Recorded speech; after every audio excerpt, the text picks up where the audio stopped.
Hello दोस्तों। अभी नारदीगंज के पररिया गांव में जो घटना घटी है वह किसी के लिए भी रोंगटे खड़े कर देने वाली घटना है। इतना घृणित, इतना बड़ा अपराध जिसकी निंदा के लिए कोई भी शब्द छोटे पड़ जाएंगे। ऐसे अपराधी कहाँ से जन्म लेते हैं, कल्पना मैं बता नहीं सकता कि किस तरह की घटना उनके साथ हुआ। अभी अखिल भारतीय ब्राह्मण संरक्षण संघ के राष्ट्रीय अध्यक्ष श्री राजीव कुमार जी, राजीव पांडे जी के नेतृत्व में एक डेलीगेशन पीड़ित परिवार से मिलने के लिए धर्मशिला हॉस्पिटल गया था। वहां पर उनके परिजन के द्वारा जो कुछ भी बताया गया और जिस तरह से स्थितियों को हम लोगों ने देखा, वह देख करके आत्मा तक कांप गई। कोई भी आदमी इतना घटिया कैसे उसे हो सकता है। माता, भाई और पिता के सामने महिलाओं के ऊपर जो जुल्म की इंतहा की गई, उससे पूरा समाज मर्माहत है। लेकिन ये इलेक्ट्रॉनिक और प्रिंट मीडिया वाले लोग कहाँ हैं? इतनी बड़ी घटना, शायद मर्डर से भी ये 100 गुना ज्यादा भयंकर घटना है। लेकिन पैसे पर बिकने वाले नेताओं के दलाल चमचे मीडिया वाले लोग सिर्फ उसी की खबरें चलाते हैं जिनसे उनकी आर्थिक मदद मिलती है, जिनको वो पैसा देते हैं, जिनसे उनको टीआरपी मिलता है। आज तक डीडी न्यूज से लेकर के जितने भी तमाम चैनल हैं, कहीं भी ये घटना स्थान नहीं बना पाई। सांसद, मंत्री,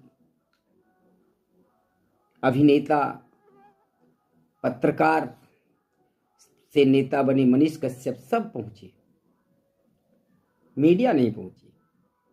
वो तो भला हो सोशल मीडिया का, जिसने बहुत बड़ी भूमिका निभाई। मैं यूट्यूबरों को लाख लाख धन्यवाद देता हूं। सोशल मीडिया पर एक्टिव लोगों को धन्यवाद देता हूं जिन्होंने जनमानस में इस घटना को उजागर किया। अभी अखिल भारतीय ब्राह्मण संरक्षण संघ के नेतृत्व में उनके राष्ट्रीय अध्यक्ष श्री राजीव कुमार पांडे जी के नेतृत्व में एक डेलीगेशन पीड़ित परिवार से मिलने के लिए धर्मशिला हॉस्पिटल जो नवादा में स्थित है, वहां पर हम गए। उनके परिजनों के द्वारा जब घटना सामने आई तो सच पूछिए हृदय अंदर से कांप गया। इसमें पूरे ब्राह्मण समाज ही नहीं, ये मानवता को तार तार कर देने वाली बात है। सच पूछिए तो एक घर उस गांव में, पररिया गांव में एक गरीब ब्राह्मण रहता है, उसको उजारने के लिए लोग कितना नीचे गिर सकते हैं। मैं अखिल भारतीय ब्राह्मण संरक्षण संघ के सभी सदस्यों को इसके लिए बहुत धन्यवाद दूंगा। उन्होंने न सिर्फ उनको ढाढ़स बंधाया, बल्कि अंत समय तक न्याय के लिए लड़ने का भरोसा भी दिलाया। और उनके आह्वान पर, अखिल भारतीय ब्राह्मण संरक्षण संघ के आह्वान पर कई सारे लोगों ने आर्थिक मदद के लिए भी अपनी आर्थिक मदद भी उनको की।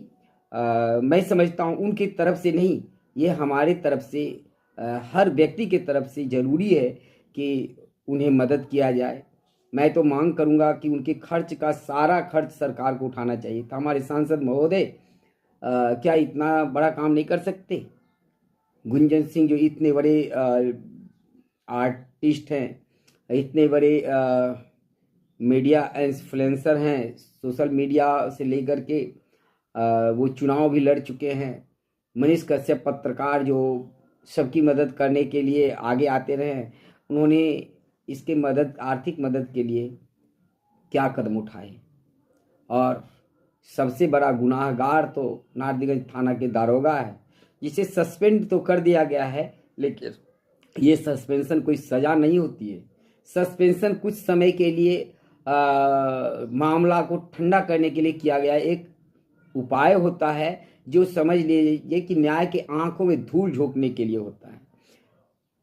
उस दारोगा को सिर्फ सस्पेंड नहीं किया जाना चाहिए, बल्कि उस पर 307 हत्या के लिए उकसाने और का भी धारा लगाना चाहिए और उसे जेल में बंद करना चाहिए। वो ड्राइवर जो एम्बुलेंस का था, जिसने कहा कि इसे 10-20 लाठी और मारो, जब उसे रिक्वेस्ट किया गया कि इसको एम्बुलेंस में चढ़ा दिया जाए, तो उसने कहा कि इसको 10-20 लाठी और मारो। मुझे लगता है कि उसको पकड़ करके सबसे पहले 1000 लाठी मारना चाहिए, जो एम्बुलेंस के ड्राइवर थे नारदीगंज अस्पताल के, और उस दरोगा को जिसने कहा था कि इस पर 20 केस और चल रहे हैं, 1 केस और हो जाएगा तो क्या हो जाएगा। यानी उल्टे धमकाने वाले हैं। ऐसे लोगों के ऊपर जुर्म साबित करने की जरूरत नहीं है, इन पर सबसे पहले इनको जेल भेजना चाहिए। खैर, हम सभी देशवासियों से, सभी लोगों से अपील करते हैं कि पीड़ित को न्याय दिलाने के लिए आगे आएं और इस देश से, इस समाज से बहसी और दरिंदे लोगों के को सजा दिलाने की इस अभियान में अखिल भारतीय ब्राह्मण संरक्षण संघ का साथ दें। सभी की तरह हमें भी जीने का अधिकार है, और जो भी संभव हो आर्थिक मदद करें। कुंदन पांडे के अकाउंट का जो बार कोड है वो साझा किया गया है हमारे ग्रुप में, उसको भी हम यहाँ पर डाल देंगे, और सीधे सीधे उसके उनके अकाउंट में आप पैसा डालें और उसको स्क्रीनशॉट अखिल भारतीय ब्राह्मण संरक्षण संघ की व्हाट्सएप ग्रुप में डालें। हम आपसे निवेदन करते हैं ताकि उनकी मदद हो सके। थैंक्स। इस तरह की घटनाएं समाज में फिर कभी न घटे, इसके लिए ज़रूरी है कि बहसी दरिंदों को कठोर से कठोर सज़ा, और वह भी त्वरित सज़ा मिले।